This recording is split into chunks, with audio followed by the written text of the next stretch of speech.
Of the Slender Man, and Connie is the easiest person. Connie's my girlfriend, guys. She's the easiest person in the world to scare. You can just walk up to Connie and be like, "Hey, I saw the Slender Man in the window," and she'll go, "Ooh," you know. So,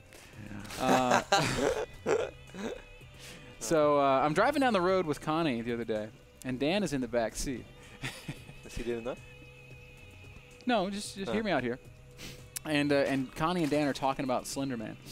And we're driving along, and I'm not really listening to their conversation. I'm just like catching bits and pieces of it.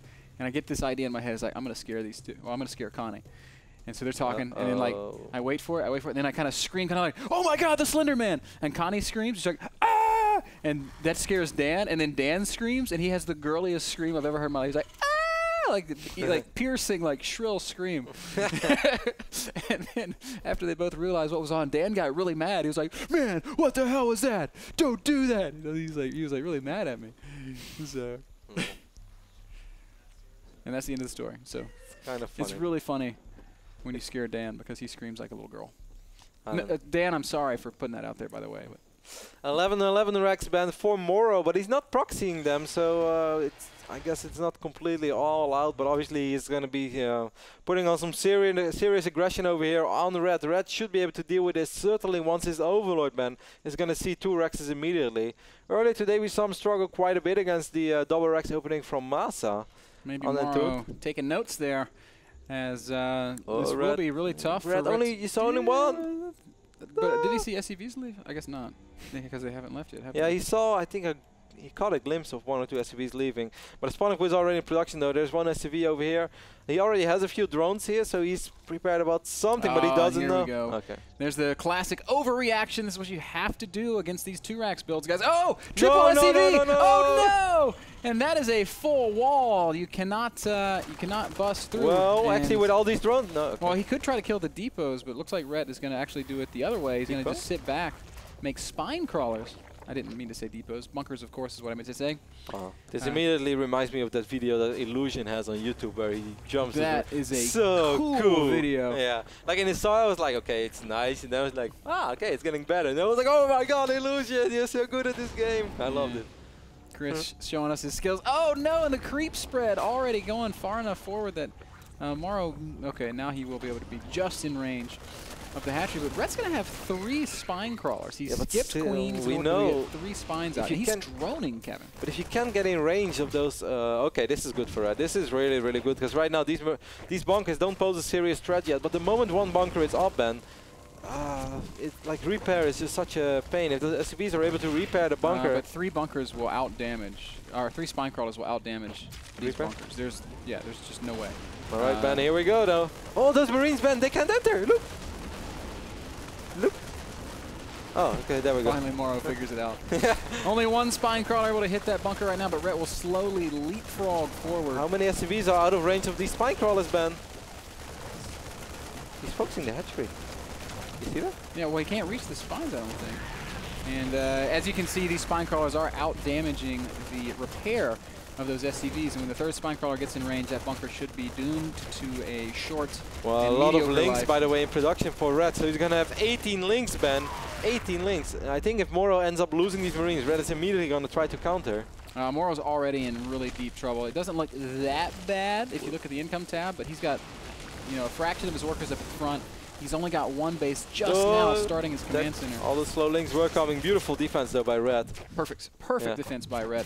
He made a difficult judgment call to not try and break those 3 bunkers, and it turned out to be the right one. Really great decision making. And he's going to get into the mid game just fine. Absolutely. He's up in workers. He's able to produce drones of 2 hatcheries right now. Did not really lose, well, anything. He lost 2 links, Ben. Yep, resources lost, 366 to 50. Favors Red. Now Morrow will sit up here with these Marines and just continue to pressure. But all these spine crawlers are still here. Best thing that Morrow can hope for is to run up the ramp and do damage in the main base. But if he tries that, Red is already positioned for it. So that would be a terrible decision. It would be a Swedish. It would be the Slenderman. What is that? That stinky Swedish fish called? Stinky Swedish fish? Gefilte fish? I have no idea. Is that what it's called? I never ate any stinky Swedish fish. I don't think that's what it's called at all.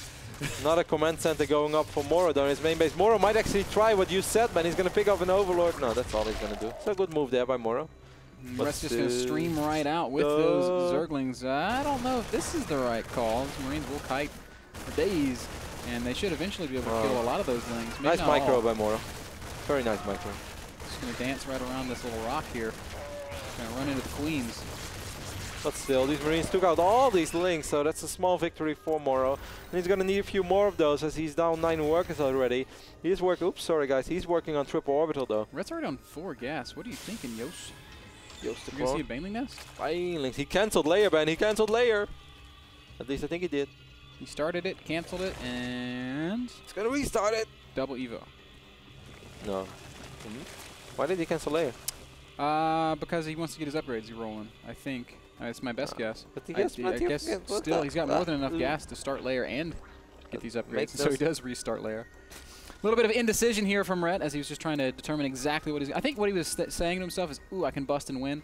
And then he says to himself, slow your roll, Ret. Slow your roll. Let's play smart. Let's get our upgrades going. Let's do it the other way. Calm down, Ret. We ain't gonna smoke. Slow down. Slow down. Slow down. I know you can't catch me. I'm moving too fast. Slow down. Slow down.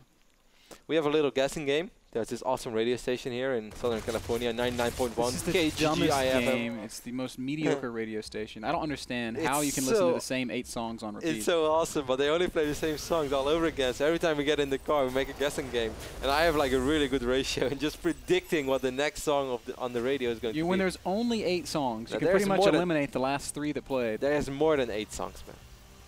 Slow down, Kev. No. Just slow down.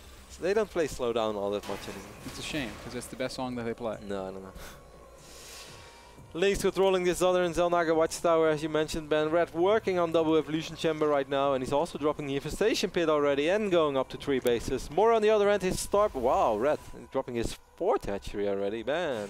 He's going to be playing Infesterling into some Big Hellion play. Infesterling into Big Hellion? Yeah. That would be sick. Into Big Hellion. Into Big Hellion. Yeah, actually make a Hellion that's about the size of an Ultralisk.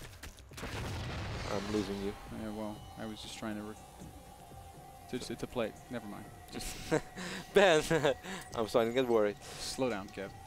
Double armory going up in the main base for Morrow. First Banshee is halfway done as well. He's going to work on these destructible rocks and recreate the little wall that he had going for himself over here as he's on triple orbital. Hive started immediately, Ben. Slow down, Red. Loving it. I'm actually loving the way he's playing this out. Morrow's trying to mech, I think. Double armor. Yeah, it looks like mech. But Red's going to have such a fast hive. He's going to be able to go ultra. And I think he's just going to be able to, yeah, just kind of crush. Yeah, we'll see. Morrow taking that 3rd base. He is sort of recovering economically. He's only down 10 workers. Yeah, it's not all that bad, and he's up to 3 bases still relatively quickly despite an 11-11 opening. But what he can't do much about is this hive, which is already halfway done. As you mentioned, Ben, it seems like Ultralisk has still no Spire is done, and he is of course getting all the melee upgrades. Yeah, it would make perfect sense, in fact. How many infestors are out? None yet, but we've got 5 building. Bailing speed being researched as well. Blue Flame Hellion being researched on the other side of this map, and of course the upgrades from the armories starting to roll out.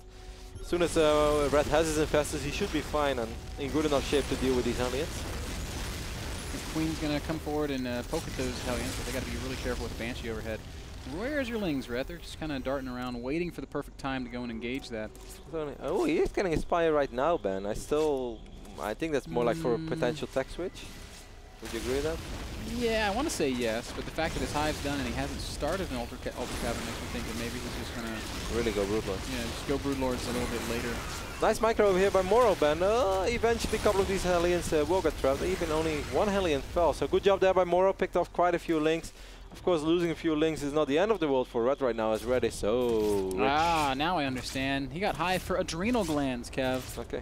The most important upgrade in StarCraft 2. Good Rex Scout over here by Morrow. He's going to spot the Spire. And he's soon going to fly into the main base of Red and he's going to be like, what? What? 48 minutes and your hive is done? How is that even possible? Why me? A bunch of Hellions and a couple Banshees out in the center of the map. Right now, the army that Morrow has is pretty good against the army that Red has. But by the time that, Red has money, Red has a lot of energy for infestors. Ooh, sucks to be you, Hellions. And those Hellions are all going to die. Fungal does land pretty big on these Hellions. Hellions will, well, most of them will fall. Infested Terrans being dropped as well. One Banshee will fall, and the other Banshee will fall too. So good defense here by Red. Yeah, so well done. Sometimes you don't need a lot of units, man, if you have Fungal. Red is just going to go straight up to Broodlord's Kev, and these melee upgrades will actually serve him nicely in that regard. We'll have 2/2 Broodlings. I'm sure 3/3 will follow shortly. Morrow's going to try to go up to 4 bases right now, and he's once more trying to bust out the MVP max style, but he's just not in great economical shape. Really feels like... Or well, economically he's doing fine, but map control-wise, and he just didn't do anything about the economy of Red once more. Red's just kind of been ahead all game long, and look at the creep threat as well. It's going to be so hard for... I really feel like Zerg players have just solved mech. Like, it doesn't seem... There was this period of time, it's like, oh my god, how do I play against this? But I don't feel like I've seen mech work in a couple of weeks. Yeah, that's...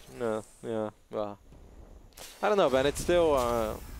it depends a lot. I mean, you cannot really consider this in a regular game when one player opens up 11-11. Yeah, you're absolutely right. You're absolutely right. But yeah, I'm thinking more, you know, Hyun versus Cloud, TLO versus Puma, Ret versus Masa. Hyun against anyone. Hyun just figured this game out, man. Hyun is a thief. Yeah. You seen him the other day in Up and Down. He's become self-aware. Yeah, have you seen the Hyun Up and Down the other day? I didn't see. You're like watching every Hyun game. Yeah, he's like your favorite player. He's so amazing, man. I love Hyun. Red's gonna move forward right now with a lot of roaches. Infested Terran being dropped. These stores are so exposed, man. Yeah, and they're gonna die very, very quickly. And I do not think that there is anything Morrow can do from this position. He's trying to make a bunch of command centers. But those are not going to help against these roaches, Kev. Nor will they help against the Zerglings, nor will they help against the Infested Terrans. Great fungals over here by Red, as most of these SCVs will fall. Infested Terrans being dropped. Broodlord's morphing right now. Morrow is just in a world of trouble. Only 103 supply, and it seems like Red will take this victory convincingly, Ben, over Morrow. Anytime you morph a Broodlord over a command center, you're essentially saying either A, get out of my game, or B, hey ally, wake the heck up. Okay. GG gets called by Morrow, and Ret will 2-0 the Swede, and does finally pick up his second win here in the North American Star League. Stabilizes a little bit. Helps a lot, because he does have week 8, he has week 9 ahead of him. If he can win 2 more games, he's now positive, or even at least. He's he's 2-4 now? Yeah, no, I think he's 2-5, man. Oh no. This is week 7, I don't think he had a bye yet. But we're going to take a look at the division standings. We'll find out when we get back, guys. As soon as we... That last game brought to you by... Who do I want the sponsor to be? It's going to be... Cooler Master. Didn't we just do Cooler Master? No, we're going to do it again. You really like Cooler Master. I mean, they make some really cool stuff. Cooler Master and their fine line of gaming peripherals, including keyboards, mice, cases, and more. And also Twitch TV, our streaming platform partner provider. And their perverse Python grip on esports. That actually sounds bad. It's not, because Twitch is awesome. Oh man, I'm failing with the falling apart, man. With the talking and stuff today, guys. Short break. We'll be back with the division wrap up and our final thoughts. Don't go anywhere. StarCraft 2 is over, but we're not.